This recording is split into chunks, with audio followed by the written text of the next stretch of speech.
농림업회계와 세무. 이건 여러분들이 이제 그 창업을 하신 뒤에, 회사를 설립한 뒤에 진행되는 그런 맨 마지막 과정이라고 보시면 돼요. 세무 이해하기. 기업이 알아야 할 세법 기초, 절세 방법, 이렇게 구분을 했어요.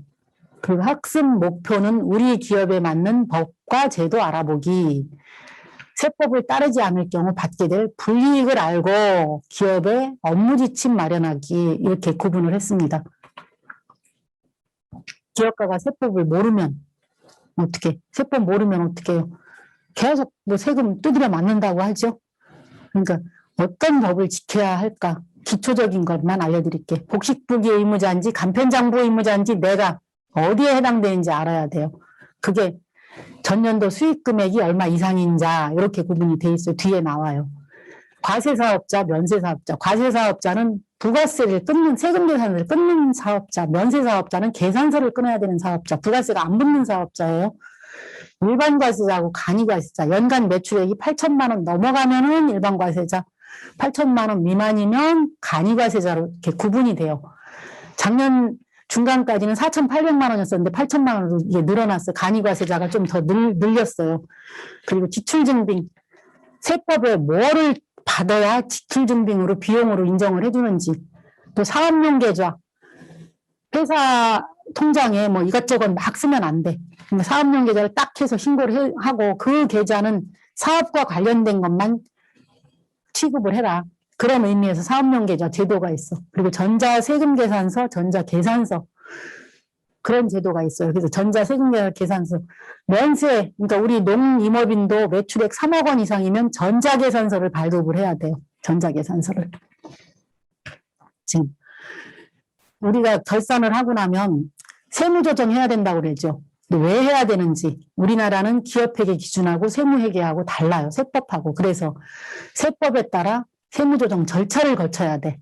그게 그런 게 있기 때문에 기업회계하고 회계 제도가 다르다. 그래서 우리는 세무조정 절차를 거쳐서 법인 같은 경우는 세무신고를 해야 된다. 이렇게 아시면 되겠습니다. 이게 조정계산서예요. 요걸 세무사나 회계사가 해주는 거예요. 그리고 이제 이거 비용 받죠? 조정료. 여러분들이 그 법인을 가지고 계신 분들은 요거 1년에 한 번씩 무조건 조정료 내야 되는 게 이거예요. 복식부기 의무자하고 간편장부 의무자. 여기 보면 우리 농업, 임업업, 광업, 복식부기 3억 원 이상이면 복식부기 해야 돼요. 복식부기로 장부를. 여러분들이 얼마 이상인지 그거 생각하셔서 어떻게 처리할 것인가 결정하시면 돼요. 과세사업자하고 면세사업자, 아까 말씀드렸죠. 과세사업자는 세금계산서를 끊을 수 있는 거고, 면세사업자는 그 계산서를 끊는 사업자예요. 부가세가 안 붙어. 근데 부가세 면세 대상 품목, 여기 부가세법 제26조에 나와 있어요. 가공되지 아니한 식료품으로 제공되는 농산물, 축산물, 수산물과 임산물 포함한다. 그래서 수돗물, 뭐 연탄, 기본적인 그 여성 생리 처리 용품, 기본 사람이 살면서 꼭 필요한 그런 용품, 이런 것들이 부가세가 안 붙는 사업 품목으로 들어가요. 부가세가 안 붙는 품목으로. 부가세는 최종 소비자가 내기 때문에 예를 수돗물에 부가세가 붙는다 그러면 우리 가정에서 다 내야 되겠죠. 그렇기 때문에 정부에서 이 부가세를 빼주는 거예요. 그래서 면세 쪽으로 넣은 거예요. 우리는 그 식품 관련된 걸 그 임산물에서도 생산을 하잖아요. 그래서 면세 쪽에 해당이 되는지 안 되는지를 체크를 잘 하셔야 돼. 여기 면세 대상 미가공 식료품, 곡류, 서류, 뭐 특용 작물류, 생선류, 뭐 폐류, 조개죠, 해초류, 해조류 이런 것들이 지금 미가공 식료품에 들어가는데 소금 이것도 들어가요. 포함 여기에 또 면세로 포함 김치, 두부 이런 것도 들어가요. 그러니까 원래 그 본래 성상이 변하지 않는 정도의 원시 가공을 거친 것 요것까지도 지금 부가세가 안 붙어. 근데 이게 형상이 바뀌어. 그 아까 뭐 무슨 즙으로 만들었어. 이러면 형상이 바뀌었죠. 그러면 부가세가 붙어요. 맨 첫 시간에 제가 그 산양삼 두유 보여드린 거 있어요. 그것도 부가세가 붙어요. 일반 산양삼을 팔았을 때는 안 붙는데 그걸 두유로 만들어서 그 부가세가 붙어요. 그러면 소비자들이 느낄 때는 부가세 10% 더 줘야 되니까 비싸다고 생각을 한단 말이에요. 그러니까 이런 걸 좀 잘 생각해서 가공을 했을 때 어느 선까지 가공을 할 것인가 그것도 좀 잘 생각하시면 좋을 것 같아요. 일반과세자하고 간이과세자. 일반과세자 매출액 8천만 원 이상이라고 그랬죠? 일반과세자는 세금계산서 끊어야 돼, 의무적으로. 간이과세자는 안 끊어도 돼요. 그 업종별 부과일 뭐 이런 것도 있는데 그냥 시간상 넘어갈게요. 또 세법상 적격 그 지출 증빙 이거 어떤 영수증을 받아야 인정세무서에서 인정해주는지 세금계산서, 계산서, 신용카드 매출전표, 현금영수증, 체크카드, 직불카드, 선불카드, 지로용지 또 이런 것들만 우리가 적격 지출 증빙으로 인정을 해줘요. 근데 이거 아니더라도 경조사비, 뭐 축의금, 부의금 이런 누가 돌아가셨을 때 이럴 때는 20만 원까지 인정해줘요. 그리고 출장비, 여비로 쓰는 거 3만 원까지 인정해줘요. 그리고 아까 농임, 어민과 직접 거래한 경우 이것도 인정을 해줘요. 아까 오일을 그 생산해서 식당에 판매하고 있는데 영수증 해달라고 한다. 제가 사업자 등록 없이 거래할 수 있다고 첫 시간인가 말씀드렸죠. 요거예요. 농업경영체 등록증 그거 주고 그 농민 통장으로 입금해주면 세법상 인정을 받을 수 있어요. 영수증으로. 그리고 사업용 계좌 제도. 법인사업자는 계좌 개설할 때 자동으로 그냥 등록이 돼요. 개인사업자는 개인 이름으로 통장을 여러 개 만들 수 있잖아. 그 중에 이제 사업용으로 할 수 있는 거 그걸 그 사업용 계좌로 신고를 해주셔야 돼요. 안 하면 뭐 그 안 했다는 그런 제재가 또 있으니까 그런 거 잘 해주셔요. 전자 세금계산서, 계산서 제도.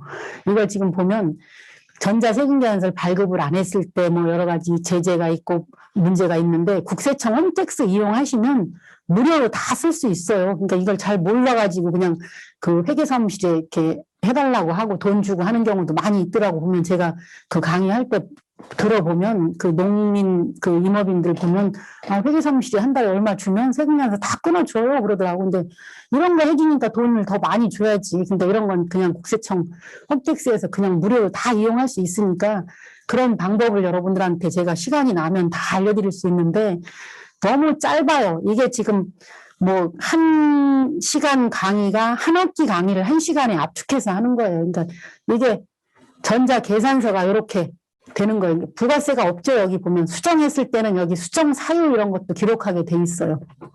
그다음 전자 세금 계산서 여기 부가세가 붙죠. 요게 이제 전자 계산서하고 세금 계산서 차이. 그다음 제가 사업자가 알아야 할 7가지 절세 방법 이렇게 했는데 사업자 등록부터 하고 사업 시작해라. 또 장부 기장 꼭 해라. 거래 증빙 꼭 챙겨라. 현금 쓰지 말고 카드 써라. 왜냐하면 증빙 잘 못 챙기는데 현금 쓰면 경비인증 하나도 못 받겠죠. 카드 쓰면 나중에 근거가 남는단 말이에요.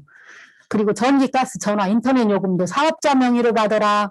여러분 휴대폰 요금 보시면 거기에 부가가치세 얼마 이렇게 돼 있을 거예요.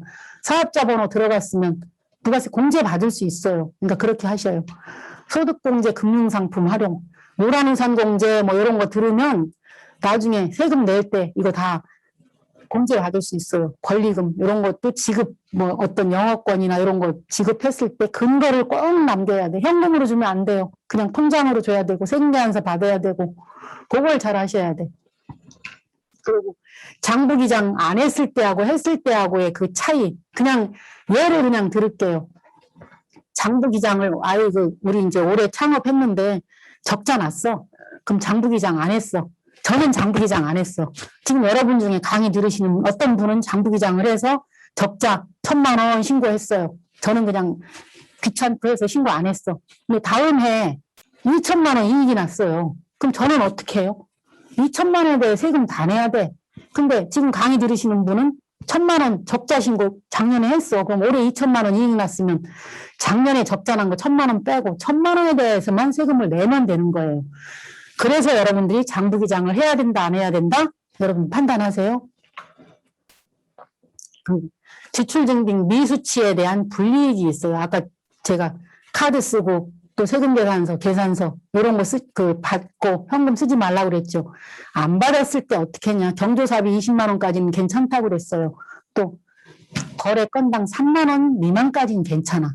근데 그런 걸 초과됐을 땐 가산세를 물어야 돼요. 여기 제가 아까 권리금을 주거나 뭘 할 때 세금계산서, 계좌이체, 현금 지급하지 말라고 그랬죠. 비교해 놓은 거예요. 세금계산서를 받고 권리금이나 뭐 이런 걸 줬어. 그러면 세금계산서 받으면 부가세 줘야 되겠잖아요. 그럼 부가세는 그 다음에 신고할 때 그냥 공제 받는 거예요. 그러니까 바로 부가세 공제 받아요.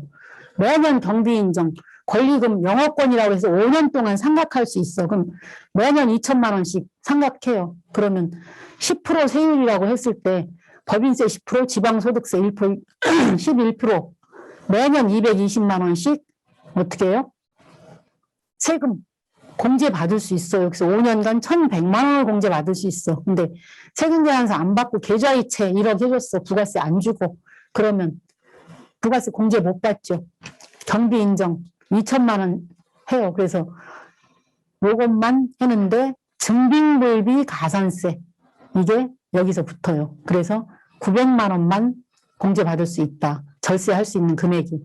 현금 지급 아무것도 못해요. 근데 여러분들은 누가 뭘 얼마 깎아준다고 현금 달라 이거 하지 마세요. 세금계산서 잘 받으셔야 되고 제대로 돼 있는지 이걸 확인하셔야 돼. 이 거래를 하다 보면 어떤 분은 보니까 폐업자가 세금계산서 끊어주고 부가세까지 다 받아갔어요. 그래가지고 막 발 동동 구르시는 분도 주변에 계세요. 제가 이런 일을 하다 보니까 이거 어떻게 해야 되냐고 막 물어보시고 해요. 어떻게 확인하시냐. 국세청에 다 나와 있어요. 국세청 홈택스 들어가서 여기 조회 발급 누르시면 사업자 등록 상태 조회하는 란이 나와요. 그럼 여기다가 사업자 등록 번호 쫙 쳐요. 조회하기 눌러요. 여기. 그러면 여기에 그 회사가 폐업됐는지 간이과세인지 일반과세인지 요거 다 나와요. 요거 보고 돈 주기 전에 요거 확인을 하고 직원이 있으시면 직원한테 확인을 하시고 아니면 혼자 사장님 혼자 하셔. 그럼 꼭 확인하시고 돈을 주세요. 여기에 다 나오니까. 퀴즈. 우리 회사 종업원 A의 결혼 축의금 50만 원을 지급하다 경비인정 받아요 못 받아요? 우리 회사 종업원은 받을 수 있어. 그런데 A는 내 조카고 다른 애들 결혼할 때는 30만 원 줬는데 내 조카 결혼이니까 50만 원 줬어. 그러면 받아요 못 받아요? 못 받아요. 특수관계인이기 때문에. 거래처 직원 S의 결혼 축의금 30만 원 지급하다 축의금 20만 원까지 괜찮다고 그랬죠? 30만 원이 10만 원 부인당해요. 상무용품 구입대금 5만 원을 현금 지급하고 간이형 수증받다 그랬어. 3만 원까지 인정된다 그랬죠. 3만 원 미만은 괜찮은데 이건 문제예요. 직원 회식비 20만 원 신용카드로 지급하다 괜찮아요. 직원 회식비는 뭐 20만 원이든 50만 원이든 신용카드 쓰는 거 괜찮아요. 쌀을 농민으로부터 직접 구입하고 농민계좌로 100만 원 송금해주다 괜찮아요. 농민계좌로 100만 원 송금해주고 농업경영체 등록증 받고 그렇게 하면 정상적인 거래로 인정해줘요. 행사비 약정액 100만 원을 10만 원 할인받고 현금 90만 원 지급 후 영수증 받다. 이런 게 안 되는 거예요. 이런 거 하지 마세요. 아시겠죠?